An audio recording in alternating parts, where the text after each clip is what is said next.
Story continue होती है और हम देखते हैं काउंटर पर बैठी हुई लड़की यह सब सुन रही थी, पर अचानक ही वो कुछ देखकर बहुत ज़्यादा हैरान हो जाती है, क्योंकि जैसे ही गिल्ड का गेट खुलता है वहाँ पर रूट खड़ा हुआ था। सभी लोग रूट को देखकर काफ़ी सरप्राइज थे और उसके बारे में सोचने लग जाते हैं कि सच में यह अभी तक मरा नहीं है। पर उसको देखकर सच में जिसको सबसे ज़्यादा डर लग रहा था वो तीनों थे, जिनके चेहरे अब पूरी तरह से पसीना पसीना हो चुके थे। गिल्ड मास्टर भी उसको देखकर काफ़ी हैरान था, पर झल्ली से बायर उसके पास जाकर खड़ा हो जाता है और उसको पकड़ते हुए कहता है कि रूट रूट, क्या तुम सच में यहाँ पर पूरी तरह से ठीक हो? पर साथ ही वो उसके कान में बोलता है, जाकर बोलता है कि अगर तुमने कुछ भी गलती से यहाँ पर बोलने की कोशिश करी तो मैं तुम्हें मार डालूंगा। रिक्स उससे पूछता है कि तुम्हें कोई चोट तो नहीं लगी, और साशा भी कहती कि हम लोग फिर से तुम्हें देखने के लिए वापस जाने वाले थे, पर उस लेब्रिंथ को क्लोज कर दिया गया है। पर इस तरीके से तीनों को एक्टिंग करता हुआ देखकर रूट को काफ़ी ज़्यादा गुस्सा आ रहा था। तभी बायो उनसे आगे कहता है, इस सब को छोड़ो, तुम्हारे सर्वाइवल के लिए यहाँ पर चलो सेलिब्रेट करते हैं। पर साथ ही वो रूट को वहाँ से ले जाने की कोशिश करते हुए कहते हैं कि पर इस जगह पर नहीं। पर वो लोग ये चीज़ महसूस करते हैं कि रूट यहाँ से हिल नहीं रहा। ये देखकर वो काफ़ी ज़्यादा कन्फ्यूज थे और तभी रूट जोर से चिल्लाते हुए सभी लोगों को उनके बारे में सच बताते हुए कहता है कि उन लोगों ने वहाँ पर मुझे ऐसा पम इस्तेमाल किया था। ये सुनकर सभी लोग काफ़ी ज़्यादा शॉक थे और बाय को काफ़ी ज़्यादा डर लग रहा था, इसलिए वो लड़खड़ा आते हुई आवाज़ में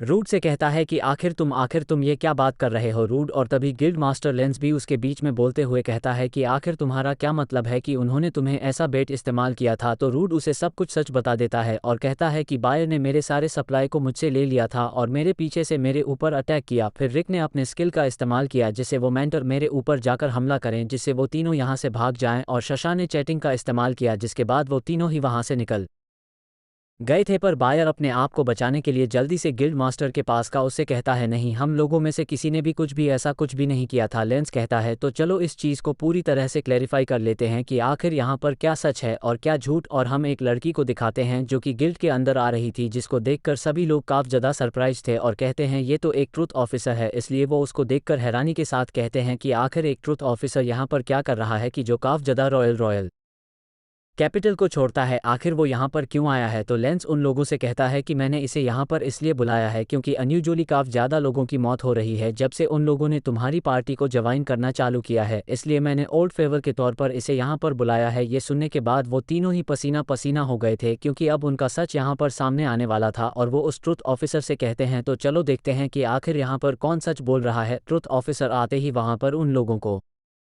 बता देती है कि बायन और उसकी जो टीम है वो यहाँ पर झूठ बोल रहे हैं और रूट जो भी कह रहा था वो सब पूरी तरह सच है। ये सुनने के बाद उन लोगों की शक्ल देखने लायक होती है क्योंकि अब सभी लोग उन्हें काफ़ी ज़्यादा गुस्से भरी नज़रों के साथ देख रहे थे और उनके बारे में उल्टी सीधी बातें करना चालू कर देते हैं। पर बाय अपने आप को अभी भी बचाने की कोशिश करते हुए ट्रुथ ऑफिसर के बारे में कहता है कि आखिर इनके जैसा कोई सच में इस सब के बारे में कैसे जान सकता है। सभी लोग ये सुनकर पूछ से चुप हो जाते हैं, जिसके बाद लेंस उससे कहता है इनके ट्रुथ स्किल की वजह से, जिसके बाद नरेट हमें बताता है कि ये चीज़ पूते से इम्पॉसिबल होती है कि अपनी सारी ज़िंदगी में भी इस तरीके की किसी स्किल को अक्वायर कर सके। पर इसकी जो इफेक्टिव होती है वो यूनिक स्किल होती है जिसकी वजह से कोई भी इससे बच नहीं सकता। और इसलिए जिसके पास एक ट्रुथ स्किल हो उससे ज़्यादा ट्रस्टवर्दी इंसान कौन हो सकता है जो कि किसी के भी सच और झूठ का पता लगा सके और वो अपने इस पावर को पूरी तरह से कंट्री को डेडिकेटेड कर दे। अब ये सुनने के बाद बाय काफ़ी ज़्यादा गुस्से में आ जाता है और लेन सभी लोगों के सामने उनके ऊपर चिल्लाते हुए कहता है कि अपने किसी दोस्त को इस तरीके से अबन करना एक एडवेंचरर का टेबो होता है और इसके अलावा तुमने खुद से ही अपने कॉमरेड को काफ़ी ज़्यादा घायल किया था और उसे एक बैट की तरह यहाँ पर इस्तेमाल करने की कोशिश करी। और अगर हम लोग इसी तरीके से तुम्हारे क्राइम्स के ऊपर इन्वेस्टिगेशन करना चालू करते हैं तो ये चीज़ पूरी तरह से पक्की है कि जो तुम्हारे एडवेंचरस क्वालिफिकेशन है उसको पूरी तरह से ख़त्म कर दिया जाएगा और तुम लोगों को स्लेवरी के लिए इस्तेमाल किया जाएगा। ये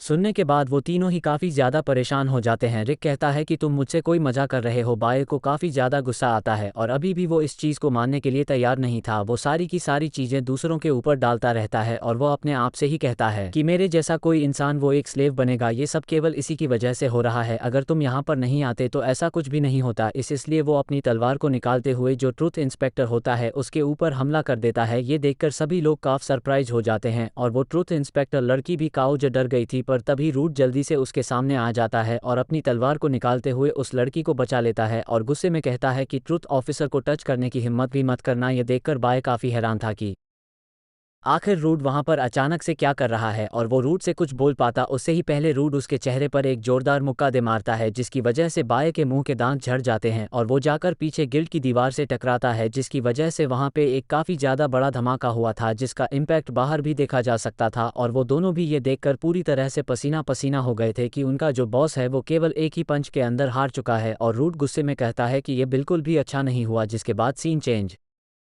होता है और हमें प्रिस्क्रिप्शन रूम का सीन दिखाते हैं। लेंस उससे माफ़ी मांगता है और कहता है कि ज़रूर तुम इस सब की वजह से थक गए होगे। रूड कहता है कि यह सब ठीक है पर सबसे ज़्यादा ज़रूरी वो 3 लोग हैं। लेंस बताता है कि उन तीनों को स्टाफ के द्वारा यहाँ से ले जाया जा चुका है। अब उन तीनों को काफ़ी लंबे समय तक इंट्रोगेशन का सामना करना होगा और अगर यह चीज़ पूरी तरह से कन्फर्म हो जाती है कि वह बार बार इसी चीज़ को ऑफेंड कर रहे थे कि वह हर बार किसी इंसान को किसी बेट की तरह इस्तेमाल करते हैं तो उस टीम के जितने भी मेंबर्स हैं वो अपने सारे पोजीशंस को पूरी तरह से खो देंगे और एडवेंचर्स क्वालिफिकेशंस वो पूरी तरह से ख़त्म हो जाएंगी जिसकी वजह से उन्हें किसी स्लेव की तरह इस्तेमाल किया जाएगा। और बायर ने तो टूथ ऑफिसर के ऊपर अटैक कर अपने लिमिट को क्रॉस कर दिया था। इसकी वजह से अब मुझे ऐसा लगता है कि वह कभी भी किसी के सामने नहीं आ पाएगा। पर इसकी के अलावा और यह कहकर वो रूट के सामने एक थैला रख देते हैं और आगे कहते हैं कि उन लोगों ने जितना भी न्यू लेबे से प्रॉफिट कमाया था अब ऐसा कोई भी नहीं है जिसको ले सके। इसी वजह से अब केवल तुम अकेले ही बचे हो जो कि इसे रिसीव कर सकता है और उसके अंदर 2 लाख रीगन थी जो कि उनकी करेंसी है। इसके बारे में सुनकर रूट काफ़ी ज़्यादा हैरान हो जाता है। वो आगे कहती कि प्लीज़ इसे ले लो और वो इतना ज़्यादा पैसा लेकर गिल्ड से बाहर आ जाता है। रूट उस पैसे को गले लगाते हुए कहता है कि यह मेरे सभी लिविंग एक्सपेंसेस को पूरी तरह से कवर कर सकता है। मैं कभी भी इतना ज़्यादा पैसा मैं इस ग्रास को बेचकर नहीं कमा सकता था। सच में एडवेंचरर्स काफ़ी ज़्यादा अच्छा पैसा कमाते हैं। पर साथ ही वो आगे बढ़ते हुए सोचता है कि शायद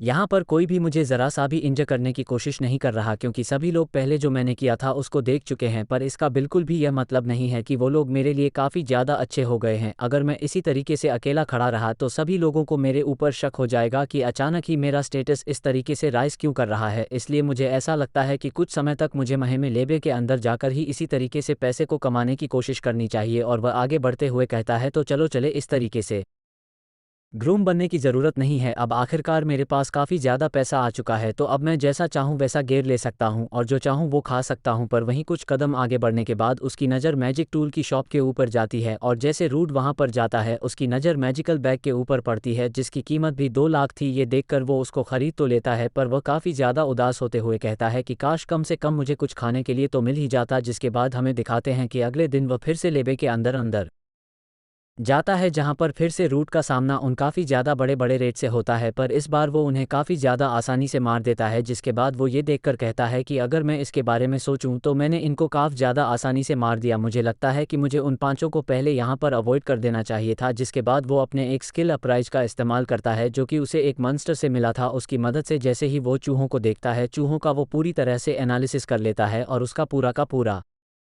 स्टेटस उसके सामने खुल जाता है। जिसके बाद वो सोचता है कि यह स्किल मुझे उस मॉन्स्टर को खाने के बाद मिला था। लगता है कि ये लाशों के ऊपर भी इस्तेमाल होता है पर यह केवल लेवल 9 का है। पर उस चूहे के स्टेटस देखने के बाद वो कहता है कि अगर मैं इसके बारे में देख ही रहा हूँ तो मुझे तो ये पता ही नहीं है कि आखिर मेरे स्टेटस कितने ज़्यादा इंक्रीज़ हो चुके हैं। इन चूहों को मारना काफ़ी ज़्यादा आसान था तो मुझे ऐसा लगता है कि शायद मैं लेवल 20 पर पहुँच गया होऊंगा। पर जैसे ही वो अपने स्टेटस को ओपन करता है उसे पता चलता है कि वो 42 लेवल पर पहुंच चुका है और उसके जो स्टेटस है वो 3 डिजिट तक पहुंच चुके हैं। ये देखकर वो का सरप्राइज था। उसकी आंखें फटी की फटी रह जाती हैं कि वो सच में लेवल 42 पर पहुंच चुका है। वो कहता है कि केवल कल मैं लेवल 7 पर था और आज मैं लेवल 42 पर हूँ। ये चीज़ काफ़ी ज़्यादा रेयर है तो मुझे जल्दी से अपने स्किल्स को चेक करना चाहिए कि आखिर मुझे क्या क्या अक्वायर हुए हैं। और जैसे ही वो अपने स्किल बुक को ओपन करता है यहाँ पर उसके नलिफिकेशन स्किल के साथ कई सारे स्किल्स की लिस्ट होती है जिनको गिनना भी काफ़ी ज़्यादा मुश्किल था। जिनको देखकर वो काफ़ी ज़्यादा हैरान था पर साथ ही वो काफ़ी ज़्यादा खुश भी था। वो कहता है कि क्या मेरे पास सच में इतने ज़्यादा स्किल्स है, ये काफ़ी ज़्यादा अमेजिंग है। फिर वो अपने साथ हुए उस इंसिडेंट के बारे में सोचता है कि उस न्यू लेव फ्रांस के अंदर जहां पर मैं पूरी तरह से बेहोश हो गया था, जैसे उस मस्टर ने मेरे ऊपर अटैक किया था तो उस दीवार के साथ साथ उस सील को भी तोड़ दिया था जिसकी वजह से हम दोनों जाकर नीचे गिर गए थे। पर अभी के लिए वो न्यू लेबे कुछ समय के लिए बंद है और आज मैं केवल यही सोच रहा था कि मैं मजम लेबे को केवल हल्का सा ही एक्सप्लोर करूंगा। पर मुझे ऐसा लगता है कि मुझे अपनी न्यू पावर्स को यहाँ पर टेस्ट आउट करना चाहिए। मैं सच में ये देखना चाहता हूँ कि आके डीप एस्ट फ्लो के अंदर सच में कितना ज़्यादा इफ़ेक्टिव हो सकता है। वो इस सब की वजह से काफ़ी ज़्यादा एक्साइटेड था। साथ ही वह आगे कहता है कि हाँ, इसके अलावा एक चीज़ मैंने जो ख़रीदी है मैं उसको को भी तो टेस्ट करना चाहता हूँ। इसलिए वो लेबे की और गहराई में अंदर जाने से पहले कहता है मुझे एक अच्छे मॉन्स्टर को चूज करना होगा अपनी फर्स्ट ट्राई के लिए। जिसके बाद सीन काफ़ी ज़्यादा तेज़ी से शिफ्ट होते हैं। 6th फ्लोर पर वो रेड्स का सामना करता है, 9th फ्लोर पर वो फ्रॉक्स का सामना करता है और ऐसे ही करते हुए वो 13 फ्लोर के अंदर आ गया था जहाँ पर और भी कई सारे स्पाइडर मॉन्स्टर्स थे। पर इस सब में भी इसको कोई भी दिक्कत नहीं आ रही थी। इसलिए वो कहता है कि इन चीज़ों से कोई भी फ़र्क नहीं पड़ने वाला। मुझे ऐसा लगता है कि मुझे और भी ज़्यादा गहराई में जाने की ज़रूरत है। और ऐसे ही करते हुए वो लेवे की 4 फ्लोर के अंदर आ गया था जहाँ पर उसे अपने सामने एक लिजर्ड मैन दिखता है जिसने अपने हाथ में तलवार पकड़ी हुई थी। रूट पेड़ के पीछे से छुपकर उसी को देख रहा था और वो अपने स्किल अप्रेजल का इस्तेमाल करता है और उसे पता चलता है कि जो लिजर्ड सोल्जर है वो उसकी लेवल 25 है और साथ ही उसे उसकी पूरे स्किल्स भी दिख गए थे। वो सब कुछ जानने के बाद कहता है कि ये लिजर्ड सोल्जर है, ये लोग एक साथ अपने साथियों के साथ लड़ाई करते हैं पर यहाँ पर तो केवल ये अकेला है। इसलिए वो खुश होते हुए कहता है पर अगर यह अकेला है तो इसका मतलब तो ये पूरी तरह से ट्राई करने के वक्त है। इसलिए रूट जल्दी से मौका ना गवाते हुए अपनी तलवार को निकालकर उस लिजर्ड सोल्जर के ऊपर अटैक कर देता है। पर वो लिजर्ड सोल्जर उसको सही समय पर भांप लेता है और जल्दी से जैसे ही वो अटैक करता है वो उसे डॉज करने की कोशिश करता है पर रूड की तलवार उसके कंधे पर लग गई थी जिसकी वजह से उसका हाथ यहाँ पर घायल हो गया था। रूड हंसते हुए कहता है कि तुम इस चीज़ में बिल्कुल भी बुरे नहीं हो पर जो मेरा अगला अटैक होगा वो बिल्कुल भी मिस नहीं करने वाला। पर जैसे ही वो देखता है कि वो लिजर्ड सोल्जर जल्दी से वहाँ से दुम दबाकर भागना चालू कर देता है, ये देखकर वो काफ़ी ज़्यादा हैरान था। ये देखकर वो कहता है कि यह सच में यहाँ पर भागने की कोशिश कर रहा है। रूड भी उसका पीछा करते हुए कहता है कि रुको। पर जैसे ही वह काफ़ी ज़्यादा गहराई के अंदर आ जाते हैं वो लोग एक कोने में आ गए थे। ये देखकर वो कहता है लगता है कि ये एक डेड एंड है। रूट खुश होते हुए उस लिजर्ड सोल्जर से कहता है कि अब तुम यहाँ से भागकर कहीं पर भी नहीं जा पाओगे। पर वो लिजर्ड सोल्जर उसे एक क्रीपी सी स्माइल देता है। ये देखकर रूट थोड़ा सा कंफ्यूज था और उसकी आंखों में उसे यहाँ पे एक चाल महसूस हो रही थी। ये देखकर वो समझ जाता है कि डैम इट, लगता है कि ये एक ट्रैप है। और जैसे ही रूट घबराते हुए पीछे की तरफ देखता है तो उसे पता चलता है कि वहाँ पर और भी कई सारे लिजर्ड सोल्जर्स थे जो कि उसका पीछा करते हुए वहाँ पर आ गए थे और अब वो यहाँ पर बहुत बुरी तरीके से फंस चुका था। रूट थोड़ा सा घबराते हुए कहता है कि रुक जाओ, लगता है कि ये लोगों ने पहले से ही इस चीज़ को सेटअप कर रखा हुआ था। पर भले ही हम लोगों में लेवल डिफरेंस काफ़ी ज़्यादा हो पर फिर भी ये सिचुएशन काफ़ी ज़्यादा बुरी है। जिसके बाद एक लिजर्ड सोल्जर उसके ऊपर अटैक कर देता है। रूट उसको काउंटर तो कर लेता है पर साथ ही वो सोचता है पर अगर सच में कुछ ऐसा ही है तो मुझे लगता है कि मुझे एक एक करके इनको मारना ही होगा। जिसके बाद वो तेज़ी से उसके ऊपर अटैक कर कहता है कि लो, इसे खाओ। ये देखकर लेदर सोल्जर काफ़ी ज़्यादा हैरान था कि सच में एक इंसान के अंदर इतनी ज़्यादा ताकत कैसे हो सकती है। इसकी वजह से वो लिजर्ड सोल्जर नीचे गिर गया था और साथ ही वो थोड़ा सा घबराने लगा था। और रूड उसके ऊपर फाइनल अटैक करते हुए कहता है तो चलो इसको ख़त्म करते हैं। लिजर्ड को भी ऐसा ही लगा था कि शायद अब वो मरने वाला है और रूड उसके ऊपर एक फाइनल अटैक करते हुए उसे यहाँ पर मारने वाला होता है। पर तभी एक दूसरा लिजर्ड सोल्जर आ जाता है जिसके पास एक शील्ड थी और वो यहाँ पर उसके अटैक को ब्लॉक कर लेता है। रूड के लिए एक काफ़ी ज़्यादा बड़ा ट्विस्ट था और जैसे ही वो पीछे की तरफ देखता है तो पता चलता है कि एक और लिजर्ड सोल्जर पीछे से उसके ऊपर अटैक करने वाला था। सही समय पर वह जैसे तैसे करके इसको डॉज कर लेता है और कहता है कि वाह रुको रुको। पर वो लेजर सोल्जर्स भी ये देखकर काफ़ी ज़्यादा हैरान थे कि आखिर एक इंसान इस तरीके से उनके अटैक्स को डॉज कैसे कर सकता है। रूड उन लोगों को स्माइल करते हुए कहता है कि काफ़ी ज़्यादा करीब था और देखते देखते उनकी संख्या काफ़ी ज़्यादा हो जाती है। ये देखकर वो कहता है कि आखिर असल में यहाँ पर है कितने। अरूड यहाँ पर बहुत बुरी तरीके से फंस गया था पर वो अपने आप को शांत करते हुए कहता है कि भले ही ये मस्टर्स एक दूसरे के साथ मिलकर काम करने में काफ़ी ज़्यादा अच्छे हो और इस तरीके से एम्स टैक्टिक्स को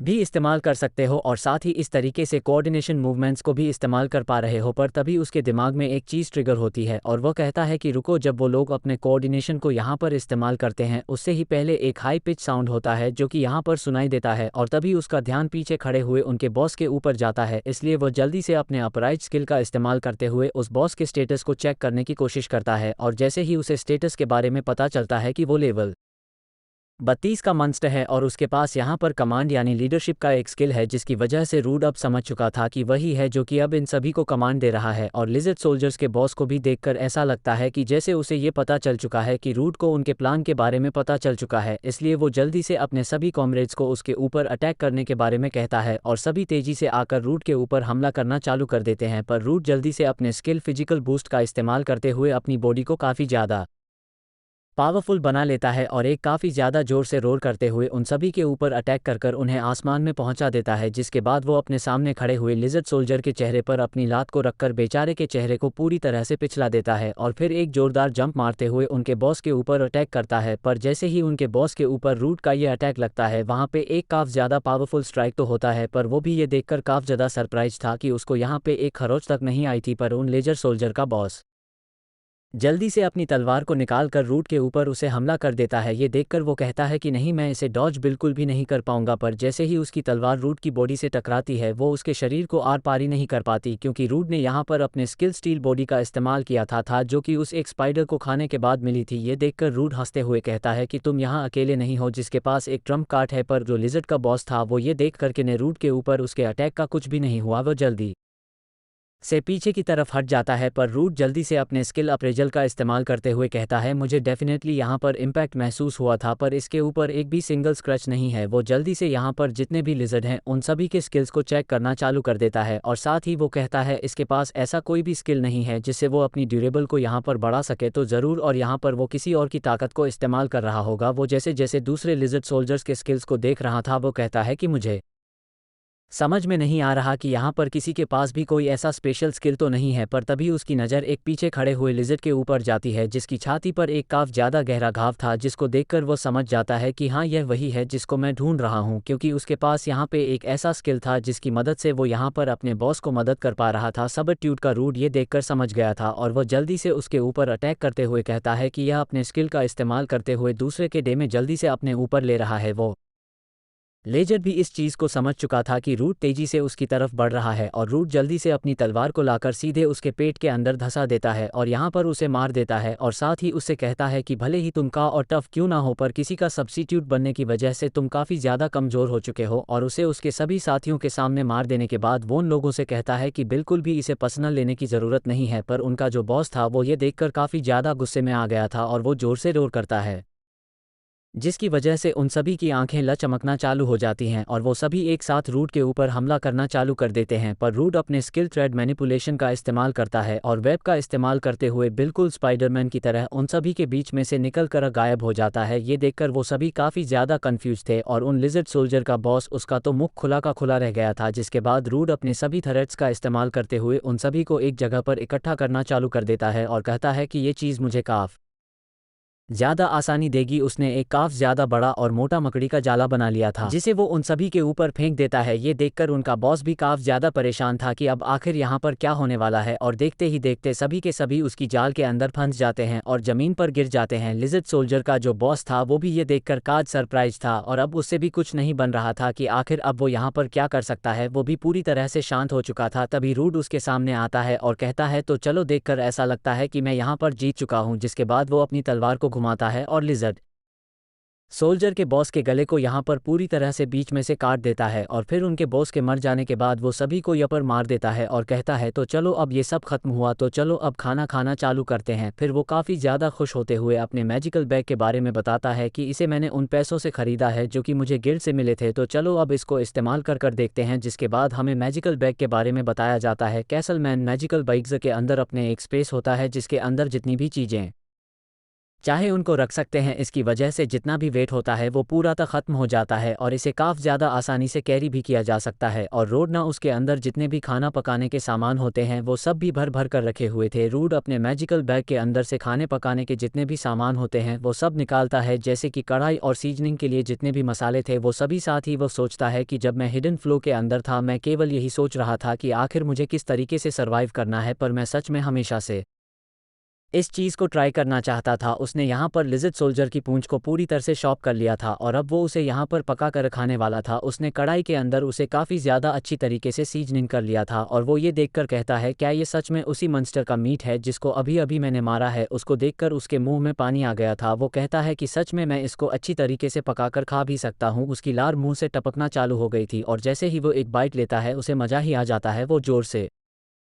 चिल्लाते हुए कहता है कि वाओ, सच में ये काफ़ जो डिलीशियस है। वो गपागप पूरे मांस को खाते हुए कहता है, क्या आखिर ऐसा किसने सोचा था कि मॉन्स्टर का मीट सच में इतना ज़्यादा डिलीशियस हो सकता है। मुझे ऐसा लगता है कि शायद मैं कहीं इसका एडिक्ट ना हो जाऊं। और उस मस्टर लिजर्ड की बॉस को खाने की वजह से उसके पास और भी कई सारी न्यूज सेल्स आ गए थे। ये देखकर वह खुश होकर कहता है कि मुझे अब कई सारे नए स्किल्स मिल चुके हैं। पर फिर भी वो थोड़ा सा कंफ्यूज होकर कहता है, पर आखिर यह चीज़ सच में इतनी ज़्यादा अच्छी कैसे हो सकती है। क्या ऐसा हो सकता है कि ये सारी की सारी पावर्स उन मॉन्स्टर से रिलेटेड होती हैं जो कि मैं पोजेस करता हूं, जैसे कि वो स्किल्स जो कि मुझे मिनेटर और आयरन स्पाइडर से मिले थे, और साथ ही वो इवल आई जो कि काफ़ी ज़्यादा यूज़फुल है। पर यहाँ पर कुछ ऐसे मॉन्स्टर्स की स्किल्स भी हैं जिनको अभी तक मैंने ट्राई नहीं किया है, जैसा कि वो थंडर बल्फ और ब्लैक पाइथन। इसलिए वो पूरा का पूरा खाना खत्म करने के बाद एक्साइटेड होते हुए कहता है कि ठीक है, अब मैं वापस जाते हुए और भी कई सारे मॉन्स्टर्स को ट्राई करने की कोशिश करूंगा जो कि काफ़ ज़्यादा कमाल के हो। पर तभी वो कहता है कि अगर मैं स्किल्स की बात कर रहा था कि उस लिजर्ड के पास एक सब्स्टिट्यूट स्किल भी है जो कि मुझे चाहिए, इसका मतलब उसका पेट भर गया था पर अभी भी मन नहीं भरा था। इसलिए वो उस लिजर्ड को भी पकाकर वहाँ पर खा लेता है, जिसके बाद हमें महिदमा लेबे के और भी अंदर का सीन दिखाते हैं कि वो 21 फ्लोर के अंदर आ गया था जहाँ पर कई सारी वस भी जैसी थी उनको वो मारकर, जिसके बाद उसे कई सारे टोड मिलते हैं जो कि काफ़ी ज़्यादा जहरीले थे। और यहाँ पर वो इलेक्ट्रिक बुल के स्किल को इस्तेमाल करता है